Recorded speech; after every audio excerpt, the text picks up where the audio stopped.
Hi, my name's Phil. I like talking about politics. In this video, I'd like to continue the discussion of problems with trade in food in post-Brexit Britain. That means that the UK, a country that has 8.5 million people in food poverty, is allowing tens of thousands of tons of food to simply rot, go completely to waste because of trade barriers that we threw up for no good reason. But first, if you'd like to be notified of daily news and politics, please subscribe to the channel and click the bell notification icon.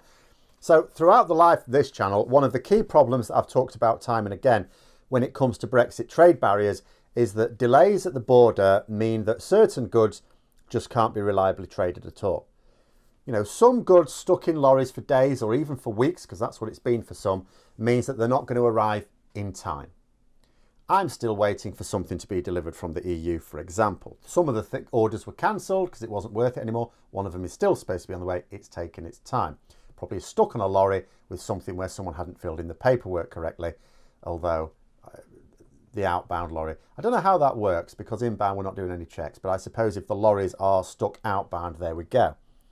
But anyway, fresh food as a good, that spoils and will be utterly useless at the other end. Now, that is something that the fishing industry, as an obvious example, should have been sensitive to. I cannot say this enough. I cannot understand how certain industries did not see the dangers in Brexit. Like, you've got the impression that the farming industry, certainly in the last year or so, sensed the danger, the serious danger in Brexit. The fishing industry, some did, absolutely, but some didn't.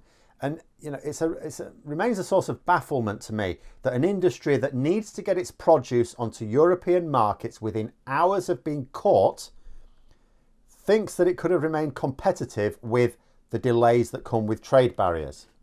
But it's not just fish that's the problem. Any fresh food is a serious issue. Now, the government have admitted, this is the British government saying this, that the first 6 months of Brexit could see about 142,000 tonnes of food being completely wasted as it tries unsuccessfully to get across the border in time.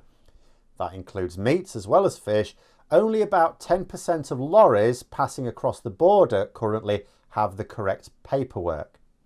This means that a lot of produce is being blocked. It can't get through. You know, it's been confiscated or just held up until the right paperwork arrives, after which it's too late. In response, the government have said that they allowed for this eventuality and not to worry because they reckon they've got the waste management in place to deal with it.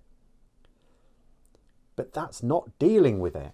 Granted, it would be even worse if you've got this huge rotting pile of meat and no one was clearing it away, because that'd be bad for everyone concerned on both sides of the channel.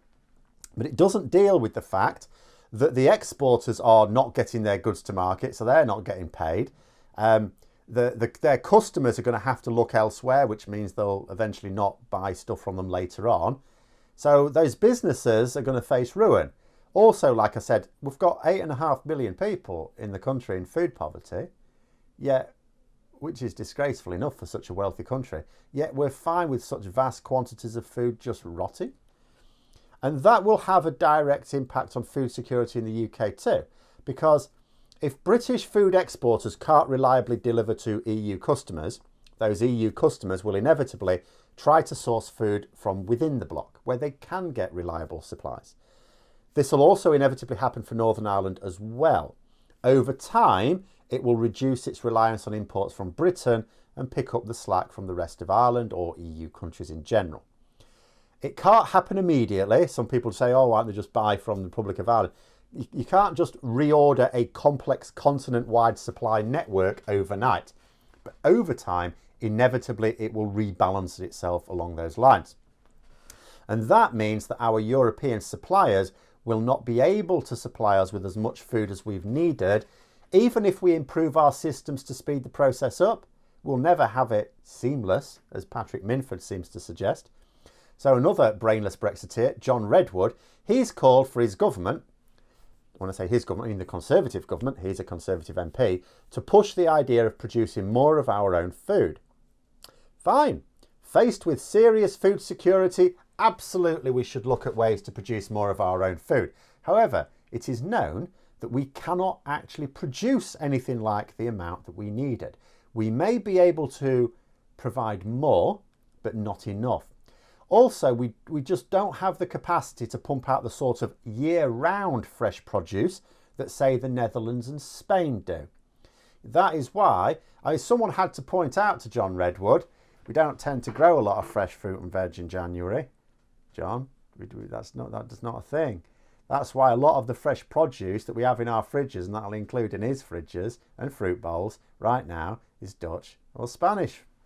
Besides, let's say we do expand the amount we produce for ourselves. Let's just say we could significantly increase it. It's not immediately obvious how we're going to do this quickly when suitable arable land in Britain is already in use for farming. John Redwood would then have to explain how he plans to get the produce harvested. Because we've been reliant upon migrant labour for years now. But thanks to a combination of Brexit, Priti Patel's short-sighted immigration bill and COVID, this isn't going to be possible to the same extent now. So if we can't even harvest all the stuff we produce right now, because we had stuff rotting in fields last year, if we can't even harvest what we have right now, I mean right now in general terms, because obviously we're not harvesting very much right now in Britain at all because it's winter. How are we going to harvest more? This is on the same level as that idiot fish lady. You know, she can't sell fish to the EU, so her solution is to catch more fish. I mean, if there's one thing I thought Conservatives would at least understand, it's supply and demand. I mean, it comes to something when such a person thinks that the counter to not being able to sell what you already have is to get more stock in. What? A Labour shadow minister, so Luke Pollard, said, it's no good the government blaming businesses for these problems. And he's right, because that's what the government are doing, that's what they do. But the problem doesn't go away without the government doing its job. They can try and blame others, and all too often they succeed in pinning the blame on others in the public's eye. But that only prolongs the problems. It doesn't actually counter it. The first step to dealing with the problem is to face up to it. If you misdiagnose the problem, then the solution won't work. You'll apply a solution to a different problem, unless by pure luck it also happens to solve the real problem. That's not going to do it. The government are talking about the fact that they've put in place additional inland sites for customs checks. Now, if the problem were purely that checks are causing bottlenecks, then that would indeed be part of the solution. In fact, it is part of the solution because that is part of the problem. So the lorry parks, which I think is what they're alluding to, absolutely part of a problem. But like I said, the major problem we're talking about here is not so much bottlenecks as the paperwork is wrong. We have a complex system that the government have not explained to businesses who have not needed this sort of expertise to manage for decades, which means many of the people doing it have never had to deal with it. 90% of the paperwork has problems. Those problems stop it getting across the border. Where is the solution for that? How on earth do they expect to challenge for the next general election if businesses left, right and centre are going bust and unemployment heaps up? You know, if they keep promising that things will be better in a short while, which is their usual trick, and granted it sort of worked to now, we had to go through a little bit of pain, give us one last chance and it'll all be better. I don't even know how bad the opposition leaders are going to have to mess things up to let the Tories retain power if that's their plan. They must know that they're going to have to do something to boost the economy at some point, especially those that championed Brexit, which most of the Conservatives in Parliament now did. In fact, all of them publicly did. In 2024, it'll be possible for us to map UK growth against that of other major EU economies.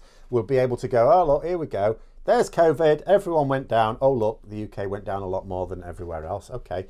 Oh, now they're coming up. There we go. Growth's returning to Germany and to France and to Spain. And oh, look, the UK seems to be quite low down still. What happened there then? I thought we were supposed to be nimbler outside the EU, make our own decisions, nice and dynamic on the world stage. Well, why hasn't our economy grown back as much as the others then? You know, the Conservative pinned a lot of their 2024 hopes in levelling up, amongst other things, the north of England, for example. But that's not going to be achieved by building a few white elephants and boasting about how many millions you spent here, there and everywhere. People need jobs. That's how you level up an area, by providing the environment that allows people to earn an honest day's wage for an honest day's work, where are the jobs going to come from? Because right now, jobs have been lost to Brexit. They've been lost to COVID because the Chancellor started off reasonably well in putting support in place, but he didn't continue it, you know. And the thing is that a lot of those jobs have been lost in their own heartlands as well. It's not just in the north, but the north has been hit hard. And of course, the Conservatives will prioritise those areas in the south of England, because the last thing they want is a complete reversal of 2019, where Labour and the Lib Dems nick long-held Conservative seats. But anyway, there we go. Those are my thoughts. Let me know yours in the comments below. Hope you found the video interesting. If you did, don't forget to click the like button. And if you'd like to support the channel further, please also click the Patreon link for details. And until next time, I'll see you later.